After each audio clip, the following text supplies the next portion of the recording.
മലാക്കി 2:7 ഓർമ്മിപ്പിക്കുകയാണ്. പുരോഹിതൻ അധരത്തിൽ ജ്ഞാനം സൂക്ഷിക്കണം.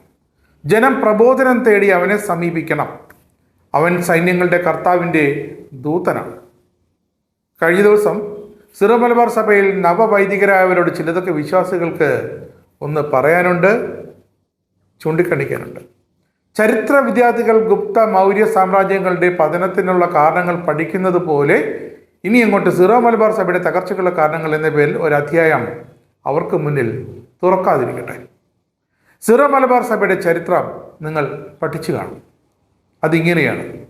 ദൈവവർഷം 52 ഹിബ്രു ഭാഷയിൽ ഇരട്ട എന്നർത്ഥമുള്ള പേരുകാരനും യേശുവിൻ്റെ ശിഷ്യനുമായ വിശുദ്ധ തോമസ് സ്ലീഹയിൽ സ്ഥാപിതമായ ക്രിസ്തു മതത്തിലെ സിറോ മലബാർ എന്ന് വിളിച്ചിരുന്ന ഒരു വിഭാഗം ക്രിസ്ത്യാനികൾ മലബാറിലെ മനുഷ്യരുടെ ജീവിതത്തിലെ സമസ്ത മേഖലയിലും സ്വാധീനം ചെലുത്തിയിരുന്നു.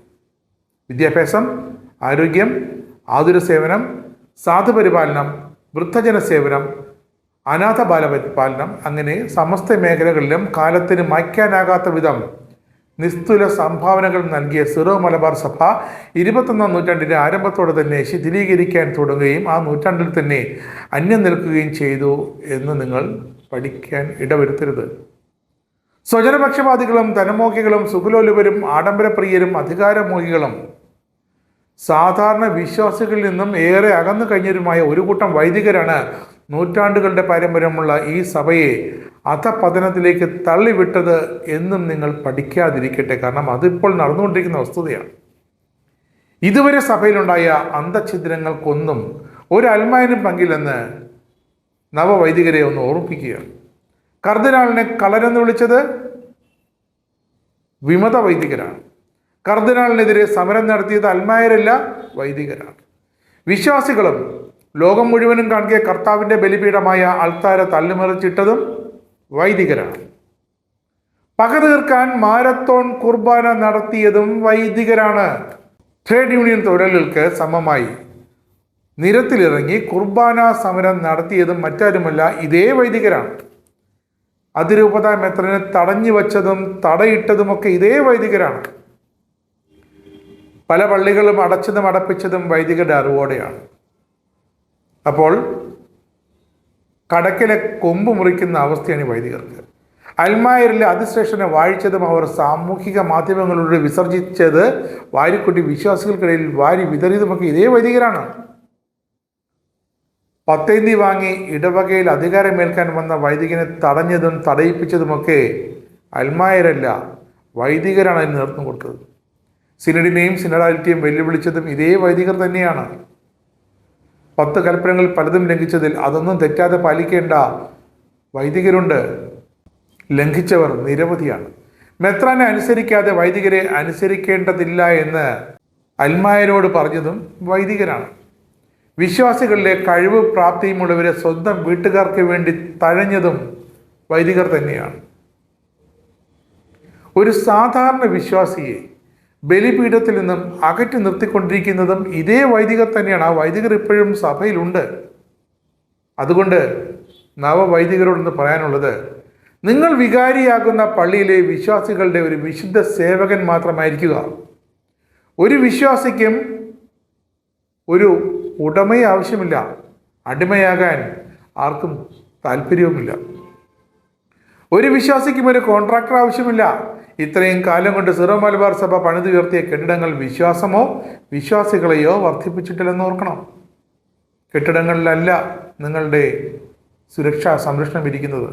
നിങ്ങൾ ദയവായി ആൾ ദൈവങ്ങളായി മാറരുത്. ഇനി ഈ ധ്യാന കേന്ദ്രങ്ങൾ നിങ്ങൾ തുറക്കരുത്. ഇപ്പോഴത്തെ മാർപ്പാപ്പ പത്രോസിൻ്റെ 267ാമത്തെ പിൻഗാമിയാണ്. അദ്ദേഹം വരെയുള്ള ഒരു മാർപ്പാപ്പയും ഒരു കരിസ്മാറ്റിക് ദൈവമായി സ്വയം അവതരിപ്പിച്ചിട്ടില്ല. ഒരു മാർപ്പാപ്പയും ഇന്നാൾ വരെ അഭിഷേകാഗ്നി വർഷിക്കുകയോ വചന പെരുമഴ പെയ്യിക്കുകയോ ചെയ്തിട്ടില്ല. എന്തിനും ഏതിനുമായി 10,000-ന് മേൽ വിശുദ്ധിയുള്ള കത്തോലിക്ക തിരുസഭയ്ക്ക് ഇനി ഒരാൾ ദൈവത്തിൻ്റെ ആവശ്യവുമില്ലെന്ന് നവവൈദികർ ഒന്ന് ഓർത്തു വച്ചാൽ കൊള്ളാം. കഴിയുമെങ്കിൽ ഊട്ടുസദ്യകളും തീറ്റപ്പരിപാടികളും അവസാനിപ്പിക്കണം. മനുഷ്യൻ സംഘടിക്കേണ്ടത് ആശയങ്ങളുടെ പുറത്താണ്, അല്ലാതെ ആമാശയത്തിൻ്റെ പുറത്തല്ല. പെരുന്നാൾ തീറ്റ, പാരിഷ് ഡേ തീറ്റ, ശ്രാദ്ധ തീറ്റ, ഫുഡ് ഫെസ്റ്റ് തീറ്റ, ഊട്ട് തിരുനാൾ തീറ്റ, അങ്ങനെ പല പള്ളികളും ഹോട്ടലുകൾക്ക് സമാനമായി മാറി. ആ തീറ്റകൾക്കുള്ള ആളുകളെ കണ്ട് കൂട്ടായ്മയുടെ ശക്തി അളക്കരുത്. തീറ്റ കഴിയുമ്പോൾ തീറ്റക്കൂട്ടവും പുറത്തേക്ക് പോകും. 2018 പ്രളയാനന്തര പിണ്ടുദാനത്തിന് ശ്രാദ്ധത്തിനും ഫുഡ് ഫെസ്റ്റിനും പങ്കെടുത്ത ഒരു ഇടവകയിൽ ആ ഇടവക അൽമായൻ പറയുന്നു, ആരും തന്നെ ഉണ്ടായില്ല. മൃതദേഹത്തിന് വിലയിടാൻ കൂട്ടു നിൽക്കരുത്. മരിച്ചവരെ ഭേദങ്ങളില്ലാതെ വിശ്രമിക്കാൻ നിങ്ങൾ അനുവദിക്കണം. ജീവിച്ചിരുന്ന കാലത്ത് സഭയിൽ നിന്നടക്കം ഒരുപാട് വിവേചനങ്ങൾ നേട്ടവരാകും ഈ മരിച്ചു കിടക്കുന്നയാൾ. അതിൽ വിവേചനം പാടില്ല. സഭയിലെ അവസരങ്ങൾ വീട്ടുകാർക്കും സ്വന്തക്കാർക്കും എത്തിച്ചു നൽകുന്ന ബ്രോക്കർ പണിയിലേക്ക് പൗരോഹിത്യം തരം താണു പോകരുത്. ബാങ്ക്, വിദ്യാഭ്യാസം തുടങ്ങി പല തലങ്ങളിൽ നിന്നുകൊണ്ട് തൊഴിൽ നൽകി സഭയ്ക്കൊരു വിശ്വാസിയുടെ ഭൗതിക സാഹചര്യം ഉയർത്താൻ എന്നേ കഴിഞ്ഞിട്ടുണ്ട്. നവവൈദികരെ, നിങ്ങൾ പരിശോധിക്കേണ്ടത് ഇത്തരം അവസരങ്ങൾ ചെന്നെത്തിയത് പരിമിതമായ ചില ആളുകളിലേക്കും വിരലെണ്ണാവുന്ന ചില വീടുകളിലേക്കും മാത്രമാണ്. യോഗ്യരായ ആർക്കും അവസരങ്ങൾ നൽകാൻ നിങ്ങൾ മനസ്സ് വയ്ക്കണം. കാരണം ഈ സഭ പാവപ്പെട്ടവൻ്റേത് കൂടിയാണ്. നിങ്ങൾ പടുത്തുയർത്തിയത് പറയുന്ന ഈ സ്ഥാപനങ്ങളിലൊക്കെയും സാധാരണക്കാരനെ വിയർപ്പ് മണക്കുന്നുണ്ടെന്ന കാര്യം വിസ്മരിക്കരുത്. അവഹേളനത്തിൻ്റെ നെരിപ്പോട്ടിൽ നിന്നുകൊണ്ടാണ് വിശ്വാസികൾ ഇത് പറയുന്നത്. പല അച്ഛന്മാരുടെയും പ്രസംഗങ്ങൾ വളരെ ബോറാണ്. പഠിച്ചിട്ട് മാത്രം പറയുക. ഒരു കല എന്നതിനുമപ്പുറം പ്രസംഗം നല്ലൊരു ആയുധമാണെന്ന് കൂടി നിങ്ങൾ അറിഞ്ഞിരിക്കണം. യേശുദേവൻ മുതൽ ഹിറ്റ്ലർ വരെ അത് നന്നായി ഉപയോഗിച്ചിട്ടുണ്ട്. ദയവായി അൾത്താര രാഷ്ട്രീയ പ്രസംഗത്തിനുള്ള വേദിയാക്കരുത്. രാഷ്ട്രീയം പറയണമെന്നുണ്ടെങ്കിൽ അതിന് ഉചിതമായ പാർട്ടി ഓഫീസിൽ ചെല്ലുക, അവിടെ പറയുക. പിന്നെ ഹൈന്ദവരുടെ ഇടയിൽ ധാരാളം സന്യാസിമാരുണ്ട്. കത്തോലിക്കരുടെ ഇടയിലെ സന്യസ്തരുടേതുപോലെ തന്നെ അത്ര ആർഭാടത്തോടെയല്ല അവർ ജീവിക്കുന്നതും പരിവാരങ്ങൾക്കൊപ്പമല്ല സഞ്ചരിക്കുന്നതും. അവർ സന്യസ്തരാകുന്നത് കത്തോലിക്കരുടേതുപോലെ നാടും കാടും വീടും ഇളക്കിക്കൊണ്ടുമല്ല. എല്ലാം ലളിതമാണെന്നാണ് ഇത് കണ്ട് നിങ്ങൾ മനസ്സിലാക്കേണ്ടത്.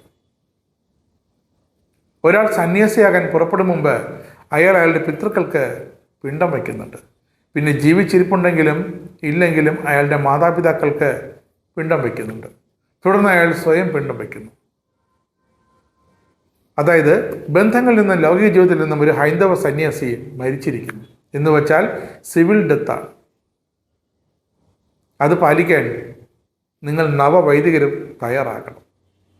രണ്ടാം വത്തിക്കാൻ കൗൺസിൽ നിരീക്ഷിക്കുന്നത് പോലെ സഭ പുതിയ പുതിയ തലമുറകളിലൂടെ വളരട്ടെ എന്നാണ് പ്രാർത്ഥിക്കുന്നത്. കാരണം ഭൂമിയിൽ തീർത്ഥാടകരുണ്ടാകുന്നത് നിങ്ങൾ വൈദികരുടെ കരുത്ത് വർദ്ധിക്കുമ്പോഴാണ്.